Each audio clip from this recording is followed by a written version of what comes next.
Ya, Jaksa Agung telah menunjuk Rudy Margono yang saat ini menjabat sebagai Jaksa Agung Muda Pengawasan untuk melaksanakan tugas sebagai PLT Jampitsus. Ya, Kejaksaan Agung pun tegaskan pergantian kepemimpinan tidak akan mempengaruhi proses penegakan hukum. Menindaklanjuti telah diterimanya pengunduran diri Bapak Febri Adriansah dari jabatan Jaksa Agung Muda Tindak Pidana Khusus.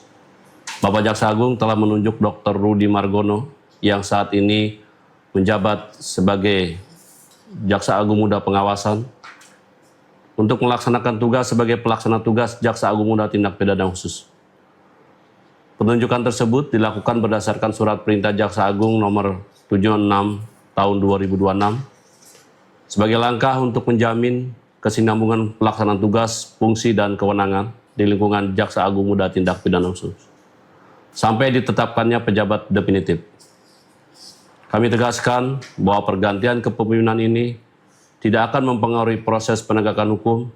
Seluruh penanganan perkara tindak pidana khusus tetap berjalan secara profesional, independen, dan sesuai dengan ketentuan peraturan perundang-undangan.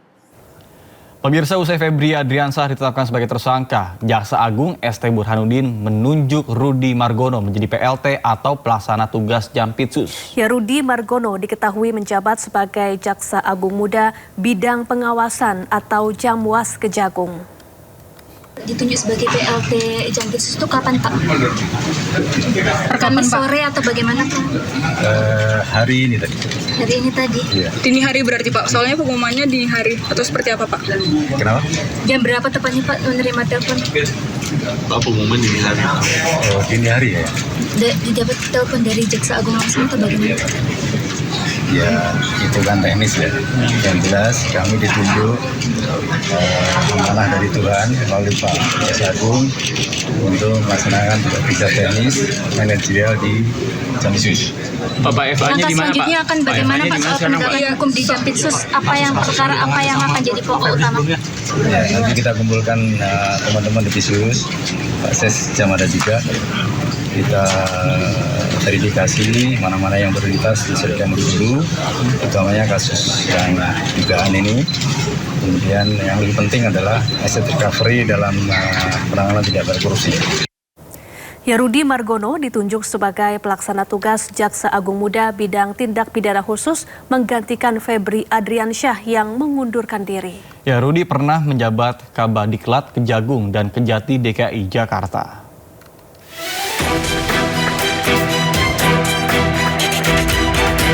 Jaksa Agung Republik Indonesia ST Burhanuddin menunjuk Rudy Margono sebagai PLT Jaksa Agung Muda Tindak Pidana Khusus Jampitsus menggantikan posisi Febri Adriansah.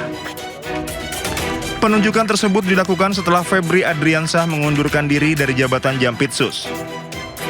Alasan pengunduran diri Febri untuk menjaga komitmen, integritas, objektivitas, dan netralitas proses penegakan hukum, mengingat sedang ada proses hukum yang saat ini ditangani penyidik Polri. Rudy Margono merupakan jaksa senior kelahiran Magetan, Jawa Timur pada 6 Desember 1969.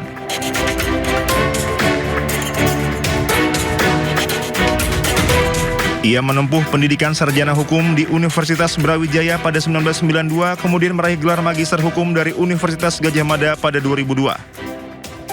Pendidikan akademiknya berlanjut hingga meraih gelar Doktor Ilmu Hukum dari Universitas Brawijaya pada 2021. Sebelum dipercaya menjadi PLT Jampitsus, Rudy menjabat sebagai Jaksa Agung Muda Bidang Pengawasan atau Jamwas. Ia juga pernah memimpin Badan Pendidikan dan Pelatihan Badiklat Kejaksaan RI, serta menduduki sejumlah posisi strategis di lingkungan kejaksaan, termasuk Kepala Kejaksaan Tinggi DKI Jakarta. Pengalaman di bidang pembinaan dan pengawasan menjadi salah satu alasan penunjukannya mengisi kekosongan jabatan Jampitsus. Berdasarkan laporan harta kekayaan penyelenggara negara LHKPN yang disampaikan pada 29 Maret 2026 untuk pelaporan periodik tahun 2025, Rudy Margono tercatat memiliki total harta kekayaan sebesar 7,2 miliar rupiah. Tim Liputan Anyus melaporkan. Menteri Sekretaris Negara Prasetyo Hadi tegaskan istana menghormati proses hukum yang berjalan terkait penggeledahan 13 lokasi yang dilakukan Kortas Tipikor Polri. Namun dirinya juga menjelaskan bahwa pemerintah menjunjung tinggi asas praduga tak bersalah.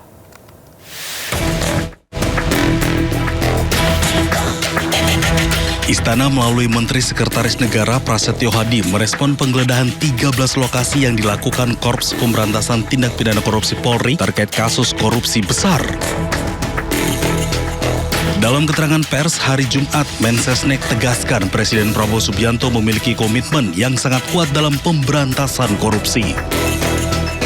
Prasetyo Hadi juga katakan bahwa pemerintah menghormati setiap proses hukum yang sedang dilaksanakan oleh aparat penegak hukum, dalam hal ini kepolisian. Pemerintah juga menjunjung tinggi asas praduga tak bersalah sehingga terhindar dari spekulasi maupun penilaian yang tidak produktif. Sementara itu, menurut Prasetyo, yang tidak kalah penting saat ini adalah menjaga konduktivitas, stabilitas, dan persatuan sebagai sesama anak bangsa.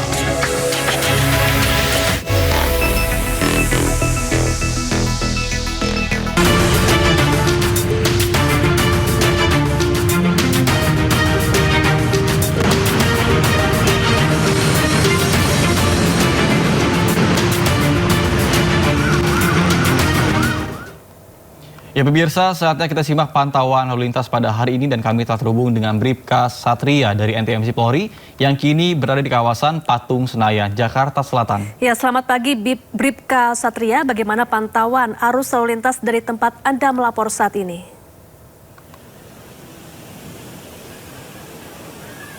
Ya baik, terima kasih Safa dan juga Nata, dan juga selamat pagi pemirsa. Pada kesempatan pagi ini saya berada di kawasan Simpang Patung Senayan, Jakarta Selatan, di mana Car Free Day Sudirman Tamrin hingga saat ini masih berlangsung, dan juga pada saat ini saya akan mengajak Anda melihat secara langsung bagaimana keramaian aktivitas warga yang menghabiskan libur akhir pekannya dengan berolahraga. Selain itu juga sementara masih berlangsungnya Car Free Day Sudirman Tamrin, rekayasa arus lalu lintas masih diberlakukan oleh anggota kami yang berada di lapangan, seperti kendaraan dari Jalan Patimura hanya dapat menuju ke arah Palmerah maupun menuju ke arah Jalan Asia Afrika, sementara untuk lalu lintas dari arah Blok M hanya dapat menuju atau seluruhnya dialihkan menuju ke arah Jalan Asia Afrika. Terkait dari rekayasa arus lalu lintas tersebut, bagi Anda para pengendara yang akan berencana melintasi kawasan ini, mengingat kegiatan Car Free Day masih berlangsung hingga pukul 10 pagi nanti, agar dapat tetap ikuti arahan petugas kami yang berada di lapangan. Seperti yang saya jelaskan di awal, memang Car Free Day masih berlangsung hingga pukul 10 pagi. Banyak warga sekitar menghabiskan libur akhir pekannya dengan berolahraga, dengan bersepeda yang melintasi kawasan ini. Juga bagi Anda para pengendara juga dihimbau agar dapat tetap menjaga batas kecepatan maksimal kendaraan Anda.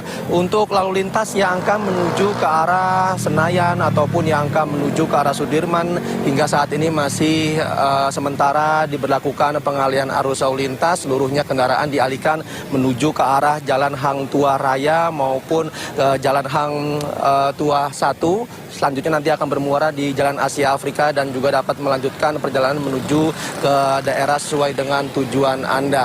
Untuk secara umum lalu lintas dalam keadaan kondusif, lancar.